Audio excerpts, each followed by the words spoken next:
ये 26-27 किलोमीटर की रेंज में बना हुआ एक बहुत ही बड़ा किला है और मेरे पीछे है महारानी पद्मावती का जल महल। अब ये जल महल क्यों था, इसका रीजन ये था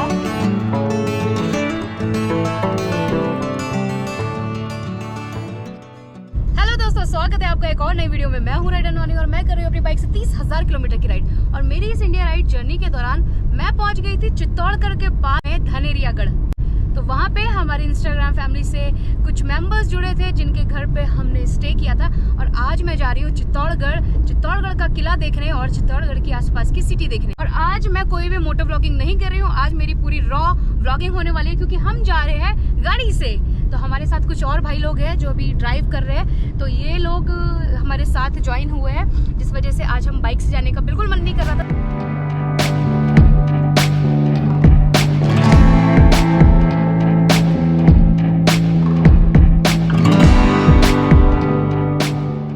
अभी हमें चित्तौड़गढ़ के किले में, और जो चित्तौड़गढ़ का किला है ये 26-27 किलोमीटर की रेंज में बना हुआ एक बहुत ही बड़ा किला है। और यहाँ पे आने से पहले मुझे लगा था कि और किलों की तरह एक सिंगल किला होगा, बट नहीं, ये तो मेरा भ्रम था, जिसके अंदर काफ़ी सारे और काफ़ी बड़े बड़े महल है, झील है, कुछ स्तंभ और बहुत सारी चीज़ें हैं। और यहाँ पे लगभग 7 ऐसे महल है जिनके आगे ऐसी 7 बड़ी बड़ी झीलों का निर्माण किया गया है। और जिसका रीज़न ये है कि जब इस झीलों का निर्माण किया जाता था तो उनसे निकलने वाले पत्थरों से ये महल बन जाते थे, और सामने जो झील का निर्माण किया जाता था उससे पानी की पूर्ति होती थी।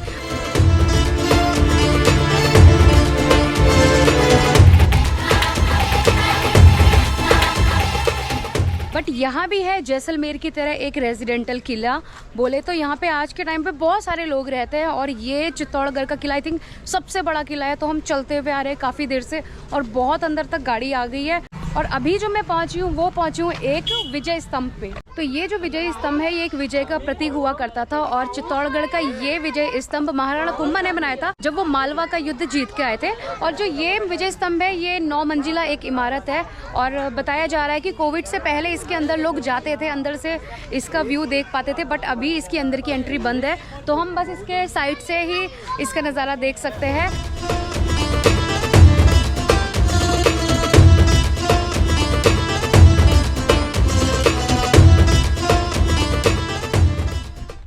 यहाँ पे इस किले में है एक कंकाली माता का मंदिर, और यहाँ पे ये क्यों आ रहा है मेरी तरफ को, मेरे को डर लग रहा था कि मार ना दे। तो ये वाला किले के देखिए जैसे कि एंट्री नहीं है, तो थोड़ा थोड़ा खंडित लग रहा है। आई थिंक टूट गया होगा किसी रीज़न से, या किसी लड़ाई में तोड़ दिया गया होगा। बट जो पार्ट बना हुआ है वो बहुत ही खूबसूरत है, वहाँ पे देख सकते हैं बहुत ही खूबसूरत इमारतें हैं। तो अक्सर इस तरीके से अपनी धरोहर को गवर्नमेंट के ज़रिए और बहुत अलग अलग तरीके से संजो के बचा के रखा जाता है। बट स्टिल हमारे देश की बहुत सारी ऐसी बिल्डिंग है, बहुत सारी इमारतें हैं, किले हैं जो टूट चुके हैं। उनमें से एक किला ये भी है।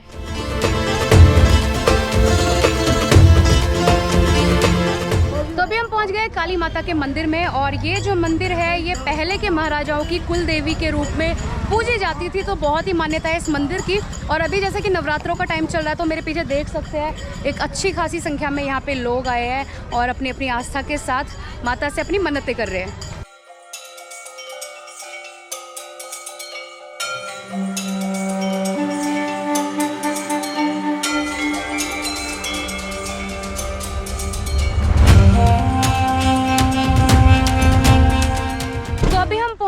मोस्ट इम्पॉर्टेंट महारानी पद्मावती के महल के बिल्कुल सामने, और मेरे पीछे है महारानी पद्मावती का जल महल। अब ये जल महल क्यों था, इसका रीज़न ये था, तो जो महाराजा रावल रतन सिंह जी थे उनका विवाह रानी पद्मावती जी के साथ हुआ था। और रानी पद्मावती जो थी वो श्रीलंका से बिलोंग करती थी। तो श्रीलंका से जब वो यहाँ आई तो ये जगह उन्हें काफ़ी गर्म लगती थी, और उन्हीं के लिए महाराजा रतन सिंह जी ने ये जल महल बनाया था ताकि उनको थोड़ी ठंडक लगे, क्योंकि राजस्थान एरिया वाइज काफ़ी एक गर्म जगह है। तो उनकी सुविधा के लिए और उनकी इच्छा के अकॉर्डिंग उन्होंने ये प्यारा सा खूबसूरत जल महल बनाया था।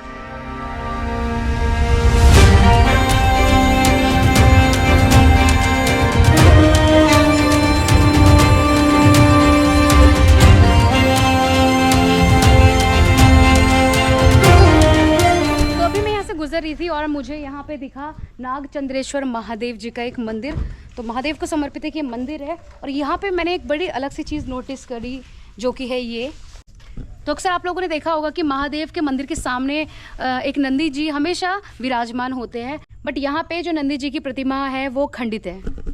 ये देखिए, तो इनका जो सर है वो ये गायब कर दिया गया है, जो कि किया गया है कुछ मुगल शासकों के द्वारा। तो मैं ये सोचती हूँ कि जो हमारे चित्तौड़गढ़ है और इस तरीके के इतने अलग अलग किले हैं, वो अभी इतने ज़्यादा खूबसूरत है, जो हमें पर्सनली बहुत ही शानदार लगते हैं। जबकि ये कंडीशन तब है जब मुगल शासकों और कई सारे आक्रामककारियों के द्वारा इतनी चीज़ों को खंडित किया गया है। और हमारे देश में कई सारी ऐसी जगह है जहाँ पे बहुत ज़्यादा मुगल आक्रामककारियों ने उसमें तहस नहस किया, तोड़ फोड़ करी, और उतना बचा बुचा हम जब सीन देखते हैं वो हमें इतना खूबसूरत लगता है। तो जब यहाँ पे आक्रमण नहीं किए गए होंगे, इस तरीके की लड़ाइयाँ, इस तरीके का खंडन नहीं किया होगा, तो हमारा देश और हमारे देश की ये संपदा कितनी ही खूबसूरत होती होगी। तो भाई अभी हम खड़े हैं चित्तौड़गढ़ किले की बिल्कुल बाउंड्री पे, और यहाँ पे काफ़ी मोटी मोटी बाउंड्री की गई है। जैसे कि मैंने पहले बताया था कि 26-27 किलोमीटर की रेंज में चारों तरफ से एक बाउंड्री है। और यहाँ से जो चित्तौड़गढ़ सिटी का व्यू है वो ये देखिए।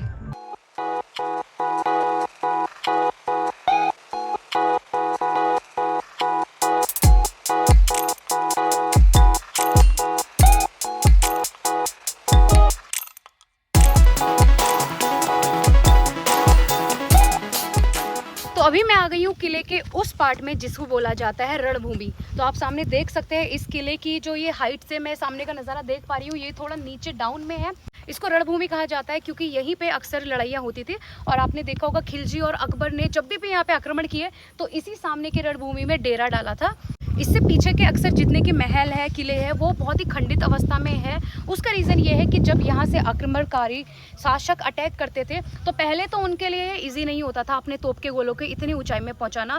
फिर अकबर ने क्या किया था अपने टाइम पे कि उन्होंने मिट्टी का एक टीला बना के एक हाइट बना दी थी, और उस हाइट से उन्होंने तोप चलाई थी। और इसी वजह से उनके तोप के जो बारूद गोले थे वो यहाँ तक आ पा रहे थे, जिस वजह से यहाँ का जो फ्रंट का पार्ट है उसके ज़्यादातर महल, किले तहस नहस है।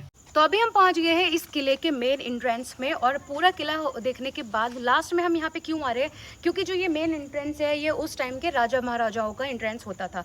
बोले तो यहाँ से पूरे किले का प्रवेश द्वार था, लेकिन वर्तमान समय में जो किले की मेन एंट्री है वो पीछे की तरफ से की जाती है। इसी वजह से इस जगह पे हम लास्ट में पहुंचे, और ऑलमोस्ट यहाँ पहुँचते पहुँचते काफ़ी अंधेरा भी हो गया है। और इस किले के मेन गेट के अलावा अगर बात कर ले तो इस तरीके के 2-3 और भी नीचे प्रवेश द्वार है। तो काफ़ी सेफ्टी सिक्योरिटी का बहुत ही सही तरीके से ध्यान रखा गया था। और अभी जो ये एंट्रेंस है रणभूमि के सामने वाले ही हिस्से में, तो इससे थोड़ी देर पहले मैं थोड़ा सा उस तरफ से आपको रणभूमि वाला पार्ट दिखा रही थी, और ये है अपने इस किले की मेन एंट्रेंस।